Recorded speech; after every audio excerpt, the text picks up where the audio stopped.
Are you struggling with your sales method? I was joined by Richard Smith to talk about prospecting effectively.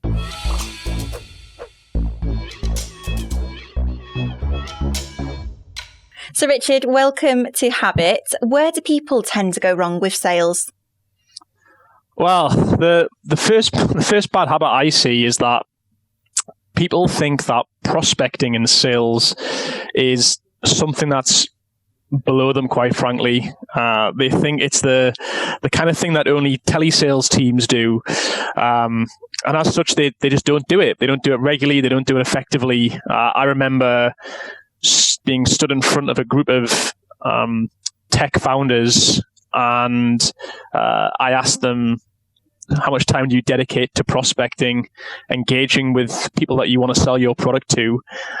And they give me a blank look. And they said, well, we don't need to do that. It's all about building the perfect product, and we build a nice website and we create some social media profiles, and the customers will come flooding in. And when I told them that that is not going to happen, they kind of had this bewildered look on their face. Prospecting doesn't matter whether you're a one-man band, whether you're a company that's got 500 people working for you. If you are not out there every day engaging with people that you want to be selling your product to, you're being left behind. And this is the problem that I see a lot of people making, is that they think prospecting is something done by outbound call center teams, and is actually the thing that they themselves should be doing. So what's another bad habit then, Richard, when it comes to making sales? The other bad habit, I think, is that many people still have this mindset that sales is all about the gift of the gab, and other such nonsense that's been peddled in sales, all these kind of old wives' tales and claims.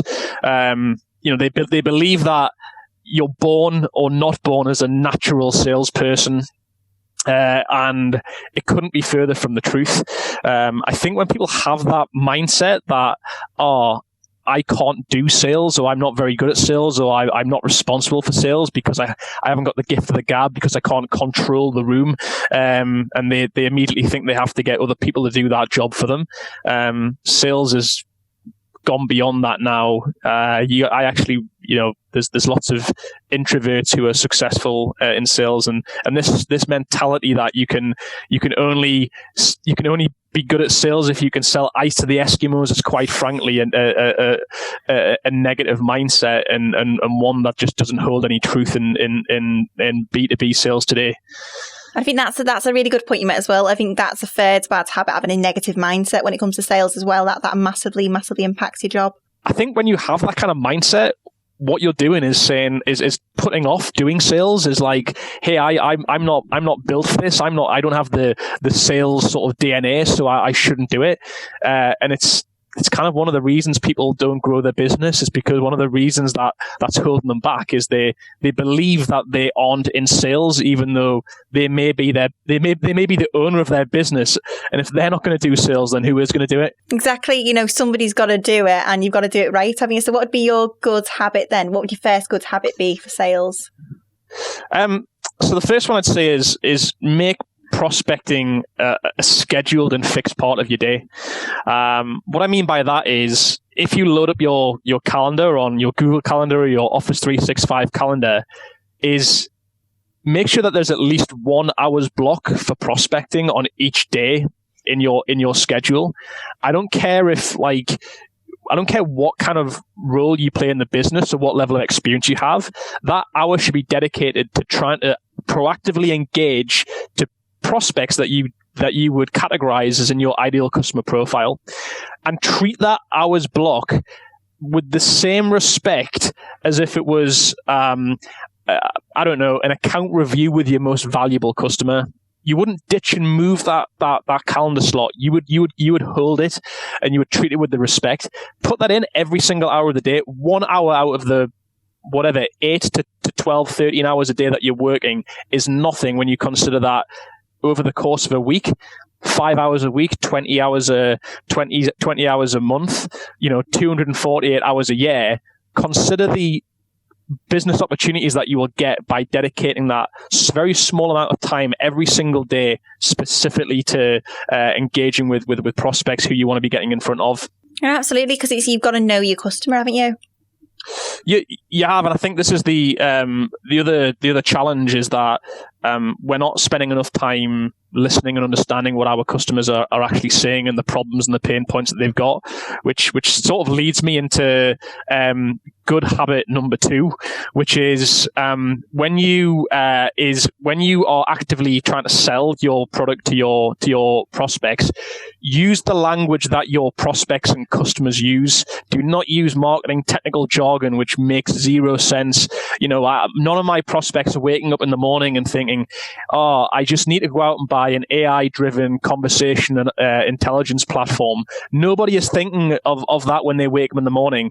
However, what they are saying is that they're moaning and whinging to their partner over the dinner table that they're frustrated that their sales team's conversions are low. They're frustrated that so much of their business is being closed by a small number of people on their team, and they don't know what else to do. That's the language that our customers and prospects are using. But until you actually sit down, speak with them, interview your customers and prospects, you will forever use the language and the terminology that's being provided by your marketing team, who quite frankly don't know best. It's the people who are proactively speaking with their customers on a regular basis that learn the language that is most effective when we're actually selling and understanding the pain points that our customers have. And nobody's going to know your customer better than you. So that's why you've got to be on the same wavelength as your customer and think, actually, this is what they're thinking, this is what they want. That's how I'm going to sell it to them. Yeah, exactly. And another good habit to add to that is start to record and analyze your actual sales calls. Like, how many companies are actually doing this? We kind of again think of this concept of recording calls as something that happens in call centers. Yet, it's amazing what happens when you actually capture the conversations you have with prospects every day, whether they're happening on Zoom or over the telephone. Go back, listen to what happened, listen to the language they used, listen to the pain points that they talk about, listen to the messaging that they're using, and then use that messaging with similar prospects with similar job titles. Moreover, actually reviewing how you performed in a sales call is what everybody should be doing to try and get better. If you look at every single sports person in the world today, they're all watching back the videotape. People that are at top of their game, like some of the highest paid sports people, actors, actresses, musicians. What are they doing the week after the big performance? They're watching back what happened. They're figuring out how could they improve. What were the things that they could do better next time? It's a true growth professional mentality to have, and there's no reason why in sales you shouldn't be doing the same. So start recording and analyzing your actual conversations you're having with customers and prospects, and it's amazing how much you'll get better as a result of doing so.